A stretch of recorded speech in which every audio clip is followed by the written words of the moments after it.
טבעי. לא חשבתי דווקא על מרי, חשבתי על אישה, על נשים. על כל הנשים שהייתי איתן, שהתעלסתי איתן, עד שכל תאי התמלא בכל התשוקות. רכשתי את אהדתו של ראש הסוהרים. הוא התחיל ראשון לדבר איתי על נשים. אמרתי לו שלדעתי נעשה כאן עוול. אבל בשביל זה מכניסים אתכם לבית סוהר. מה זאת אומרת בשביל זה? החופש! לוקחים לכם את החופש, זהו זה! אתה צודק, אחרת איפה היה העונש? אתה מבין את זה, האחרים לא. בסוף הם ממלאים את הצרכים שלהם בעצמם. הקיץ עבר מהר מאוד, העורך דין שלי הבטיח. הדיון שלך לא יימשך יותר מיומיים שלושה, כי זה לא המקרה החשוב ביותר במושב הזה. מיד אחריו יבוא רצח אב.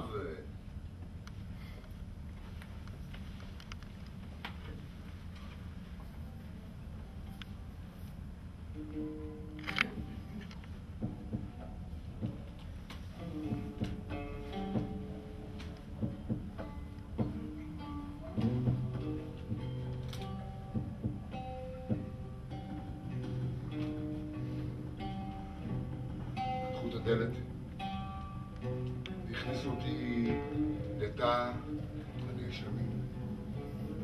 ראיתי שורה של פרצופים, כולם מתבוננים בי. אלה השופטים. הייתי המום מהקהל הגדול באולם הקטן הזה. באו בשביל לראות אותי. בדרך כלל לא היו שמים לי לב, אנשים קוראים זה לזה, משוחחים זה עם זה, מדברים זה עם זה. לרגע היה לי הרושם שאני מיותר. שמעתי קול של כיסא מוזז, נכנס איש גבוה בגלימה אדומה, זהו התובע. שמש הכריז על כניסת השופטים, העיתונאים החזיקו את עיתיהם בידיהם, חוץ מעיתונאי אחד צעיר שהעת הייתה מונחת לפניו והתבונן בי. היה לי הרושם שזה אני שמתבונן בעצמי.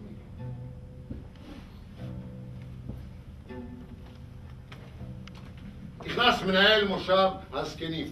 שאלו אותו אם אמא התלוננה עליי, הוא אמר שכן, אבל רוב דיירי המוסד שלו אוהבים להתלונן על קרוביהם.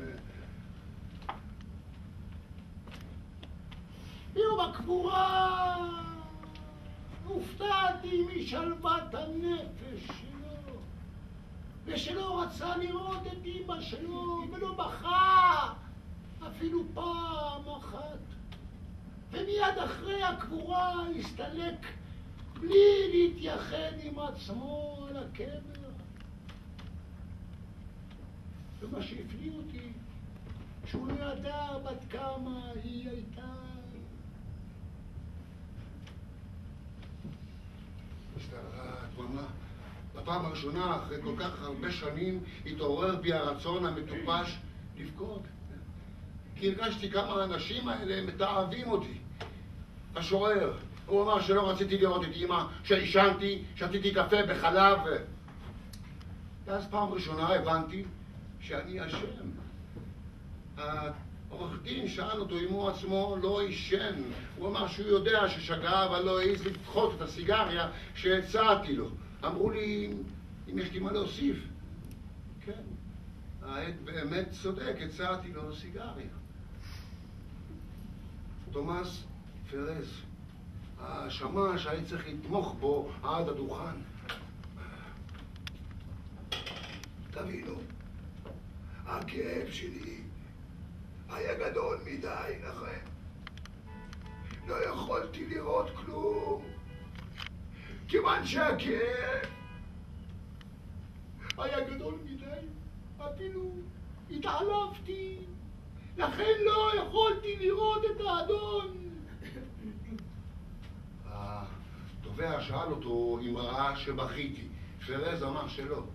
העורך דין שלי שאל אותו אם ראה שלא בכיתי. פרז אמר שלא. ככה מתנהל לו המשפט הזה. הכל אמת ושום דבר לא אמת. אמר לי, שאלו אותה מתי הכרנו ומה היו היחסים בינינו. היא אמרה שהיא חברה שלי ושהיא עמדה להינשא לי. פתאום התובע שאל אותה מתי התחיל הקשר האינטימי בינינו. היא ציינה תאריך. ואז התובע רצה לדעת איך נגמר היום הזה. השתררה דממה באולם.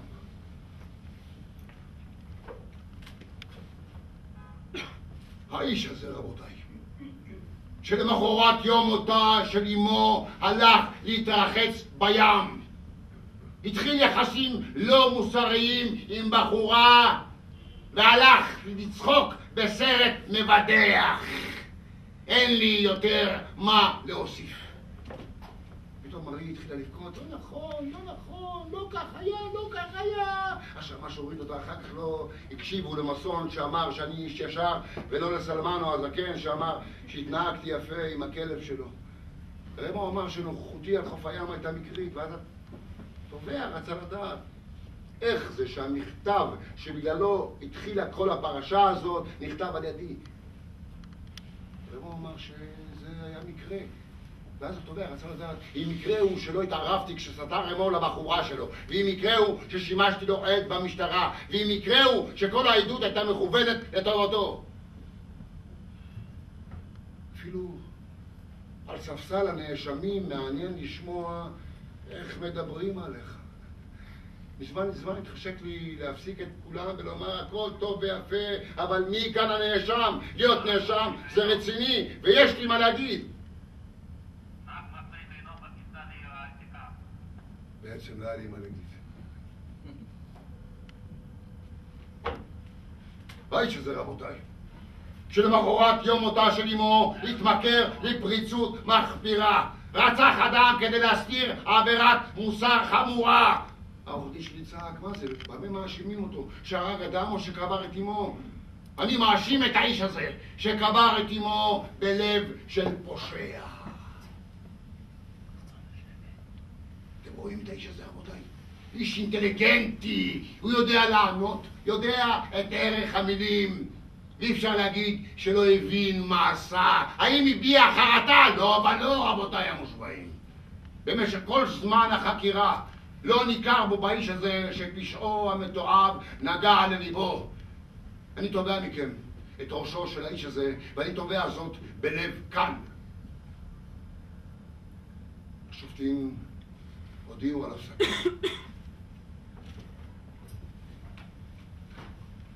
ברצון הייתי מנסה להסביר שבאמת לא התחרטתי אף פעם על משהו, תמיד הייתי עסוק במה שעתיד לקרות היום, מחר. פתאום הגיע לאוזניי מן הרחוב, מבעד לחדרי החדרים ואולמות המשפטים, כל הצופר של מוכר הגלידה. הסתערו עליי זיכרונות מחיים שכבר לא היו חיי שלי. ריחות הקיץ, השכונה שאהבתי, חיוכה של מרי וסמילותיה. כל זמן המשפט לא חיפשתי את מרי עכשיו, ראיתי אותה. אבל הרגשתי שליבי אטום, ואפילו לא יכולתי להחזיר לה חיוך. השופטים חזרו, הם קראו באוזני המושבעים שורה של שאלות. האם אשם ברצח? האם כוונת תחילה? נסיבות וקינות. הובילו אותי לתא שכבר הייתי בו פעם. פתאום הגיע אליי רחש קל מן האולם. דלת התא נפתחה ונכנס אליי אב בית הדין. אמר לי בנוסח משונה שבשם העם הצרפתי יערפו את ראשי במקום ציבורי. שאל אותי אם יש לי מה להוסיף. לא. אני מביט בכתלים האלה. אין בעולם לא אדם ולא חפץ שאני מכיר טוב מהם. אולי פעם חיפשתי בהם פנים. הפנים האלה היה צבעם כצבע השמש ואש התשוקה בערה בהם. אלו היה פנים של מרי. עכשיו חיפשתי אותם. עכשיו הכל נגמר. ובכל זאת לא ראיתי אף אחד מגיע מתוך האבן הזאת. כדי שארגיש את עצמי פחות בודד, אני מאחל לי שיהיו הרבה צופים ביום שיוציאו אותי להורג, ושהצופים האלה יקבלו את פניי בשאגות של שמחה.